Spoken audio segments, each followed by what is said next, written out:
Oo, anong oras mo susunduin ba to? Ako, pag ako nagkaroon ng ganito, papagawa ko Nay! Hindi na Okay na po. Ha? Nanalo po ako ng 100 sa bingo. Wala. May pangulam na po tayo sa ilang araw. Ako, winner! Ako, Ay! Ano winner? Kapag tumatagal, lalo kang lumalambot. Yung ginagaya yung mga kuya mo. Ha? Uwi ka, uwi ka, uwi ka. Sige, uwi. Sige, uwi. Rogelio! Aray ko na, Pakalalaki ka. Tay! Ha? Tay! Ipinanganak ka Rogelio, lalaki. tama na! Ganong pakalalaki ka. Tay! Tama na! Masakit, Tay! Victoria! Ano nangyayari? Bakit nandito lahat yung gamit natin sa labas? Ilang buwan na daw po tayo hindi nakakapagbayad ng renta. Pinalayas na po tayo ng may-ari ng bahay. Sandali!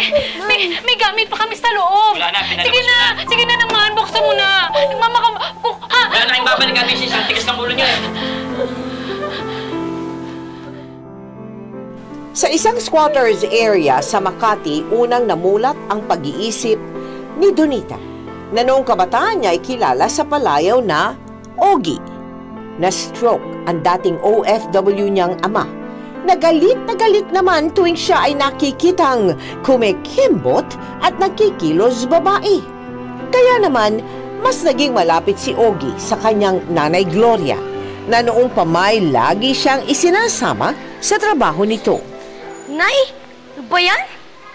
Baho dito, tampanghi. Ay, anak, wala kasing magbabantay sa'yo eh. Wala nga tayong matitirang permanente. Pasensya ka na ha. Taga-linis at taga-bantay lang ako ng public CR.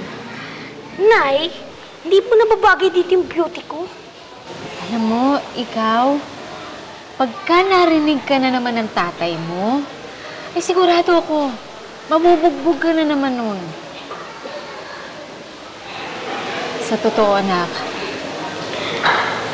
baka hindi mo na makita ang tatay mo, mga kapatid mo, pati na rin ako. Huh? Bakit, Nay? Nay, kahit mahirap lang po tayo, di po tayo naghiwalay. Dapat, meron pa rin po tayong hope.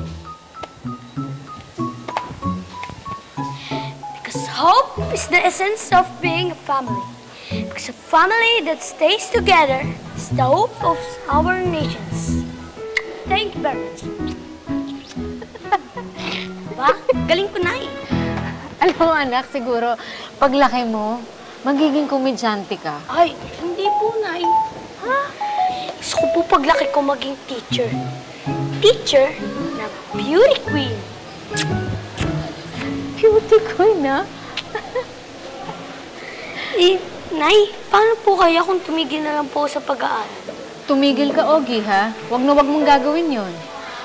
Paano tayo aahon kung pare-pareho tayong mangmang? Huwag na huwag kang kagaya sa mga kapatid mo. Mag-aaral ka, magtatapos ka. Sa bagay, anak, kaya naman kitang tanggapin eh. Igagapang kita. Pati na rin yung mga kapatid mo. Pati na yung tatay mong baldado gagawin ko. Pero talagang, anak, hindi ko na kaya eh. Kaya ano, Nay? Tapon niyo ko sa malayo na parang basura? Tapos, hindi ko na kayo makikita? Forever and never?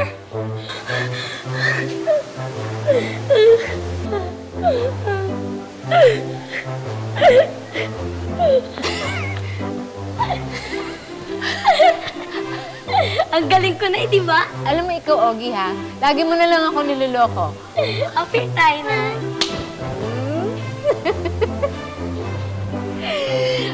Ang akala niya'y biro ito.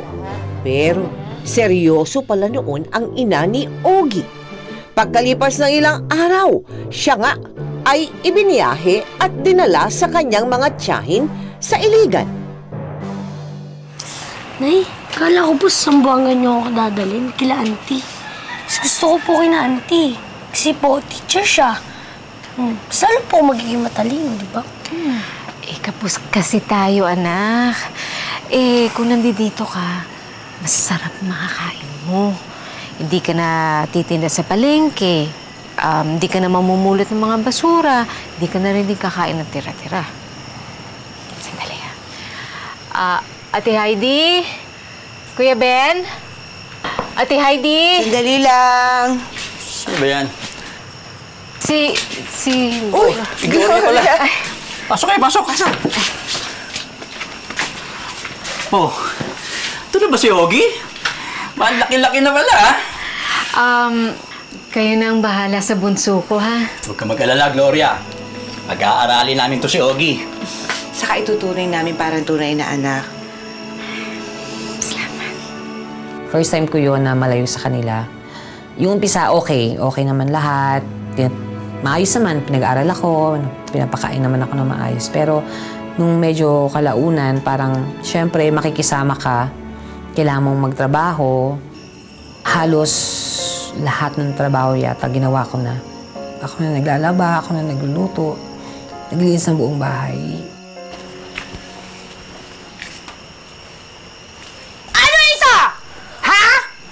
Diba? Ang sabi ko sa'yo, pagkatapos mo sa eskwela, ha? Maglinis ka. Ano ka nandiyan yan na inuumpisahan mo? Ha? Ano to? Daliri niyo po. Kaso, sira na po yung kulay ng cutics niyo. Kaloka ka, baklita ka, kainin mo yung ulit ka, ba? Alam mo, galing-galing mo, ha? Ha? Bakla ka lang naman, di ba? Ha? Alam mo, galing mo, ha? Ha? Ha? Ha? Hindi ka makikinig? Hindi ka marunong sumunod? Ha? Puro yung wish mo gusto mo? Ha? Kung mo ko sinasagot ka, cutics mo mukha mo! Loso po!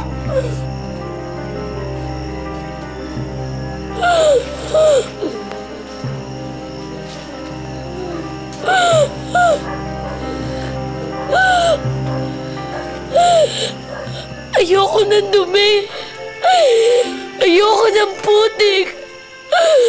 Ayoko ng alikabok.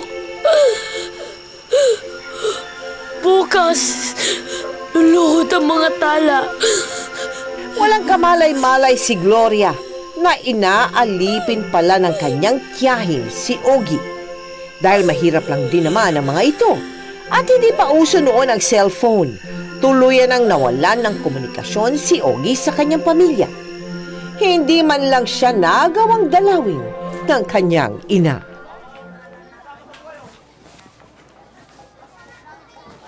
Ay! Ha? Saan ka pupunta? Saan ka pupunta? Ha? Kasi po may oratorical contest po kami. O, tapos? Kasali po ako. Meron po pa premium pera dun. Dun sa oratorical. Ora! Maglaba ka! Ora mismo, ha? Tinan mo, nagsayang ka ng sabon, ha? Tinan mo yan, ang dumi-dumi! Uulitin mo lahat yan! Nagkakaintindihan tayo? Ha? Pinapag-aral kita, ha? Huwag kang utang na lang, huwag mo ko susubukan! Ha? Namawalasan! Ito! Baon mo, 5 piso! Pulutin mo yan! Pulutin mo! Pulutin mo! Magtipid ka, ha? Hoy! Narinig mo ako? Sabi ko, magtipid ka! Laban mo yan! Ano ka? Gusto mo ito? Gusto ba? Woo!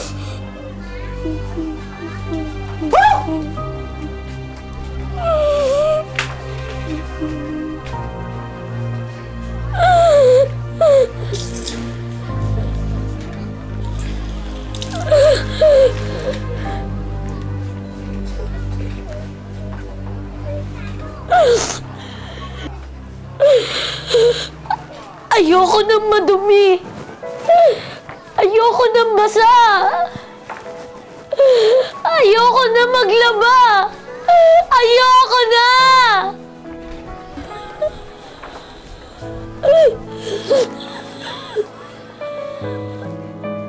Naglalaba ako 3 times a day.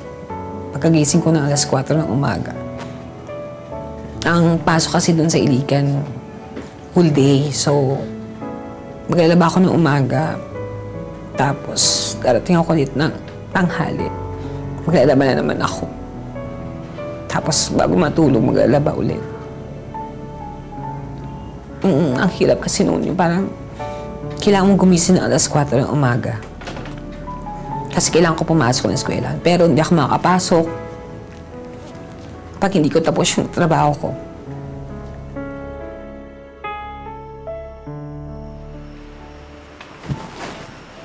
Hep, hep, hep, hep! Huwag na po kayo magsalita. Alam ko na po yung gagawin ko. Bago po ako gumawa ng assignment ko, kailangan imamassage ko po muna kayo ni Chong. Tapos po, ipagluluto ko po kayo, tapos maglalaba, tapos maglilinis. Tapos alas 4, kailangan gising na po ko.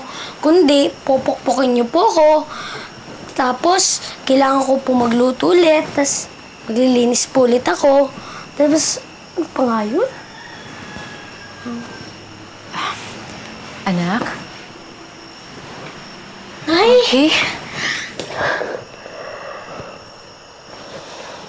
Nay, bakit ngayon na po kayo?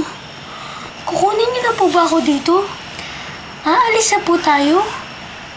Sandali lang po, mag-impaka lang po ko. Anak.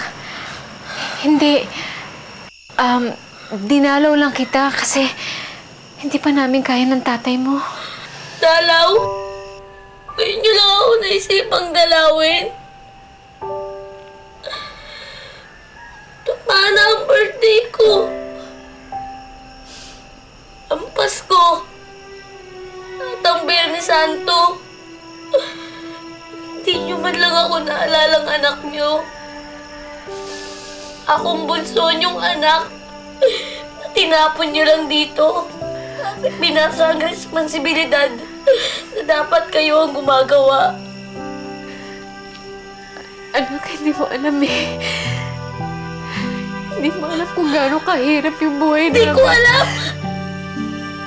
Kayo ang walang alam! Wala kayong alam sa mga pinagagagawa nila sa akin dito. Ginawa nila akong alipin. Dalawang tinapay lang ang pwede kong kainin sa isang araw. 5 piso lang ang baon ko. Ganun kaliit ang halaga ko sa kanila. Kayo, wala.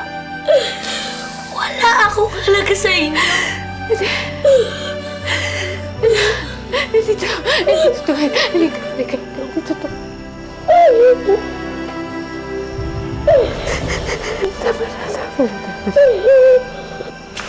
Hoy! Baklita!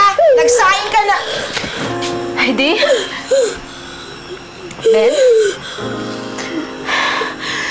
Totoo ba ang lahat ng sinabi ni Ogie? Ha? Totoo ba lahat ng sinabi niya? Akala ko ba tatatuhin niyo siya ng tunay na anak? Hindi alipin ang anak ko!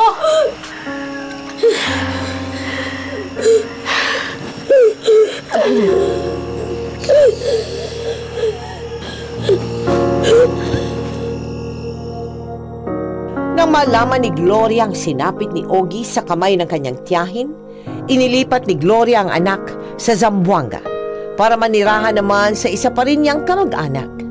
Naging mabuti ang kalagay ni Ogie dito hanggang sa siya ay makagraduate ng high school.